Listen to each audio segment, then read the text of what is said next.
এদিকে দাম সহনীয় রাখতে বেশ কয়েকটি পণ্যে শুল্ক ছাড় দিয়েছে এনবিআর, তবে তার পুরোপুরি সুফল মিলছে না বলে স্বীকার করেছেন এনবিআর চেয়ারম্যান আব্দুর রহমান খান। তিনি জানান, বাধা হয়ে সামনে এসেছে বাজার সিন্ডিকেট। সোমবার ভ্যাট দিবস নিয়ে আয়োজিত ব্রিফিংয়ে এসব কথা বলেন এনবিআর চেয়ারম্যান। এ সময় কর ফাঁকিবাজদের ধরতে নিবিড় তদারকির ঘোষণা দেন তিনি। চেয়ারম্যান জানান, বাজার পরিস্থিতি উন্নতি হলে কর হার আগের অবস্থায় ফিরিয়ে নেওয়া হবে। চলমান সংকট নিরসনে ভ্যাট আদায় করে আগামী 6 মাসের মধ্যে ঘাটতি পূরণ করা হবে বলেও জানান এনবিআর প্রধান। এছাড়া কর ছাড়ের সংস্কৃতি থেকে দ্রুত বের হয়ে আসার তাগিদ দেন তিনি। পণ্যের দাম সহনীয় করতে সাধারণ মানুষকে সচেতন হওয়ার আহ্বানও জানান এনবিআর চেয়ারম্যান।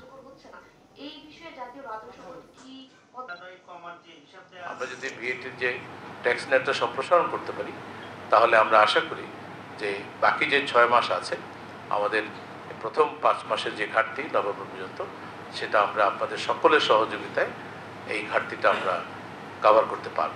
আমাদের কর ছাড়ের যে সংস্কৃতি, এখান থেকে বেরিয়ে আসতেই হবে।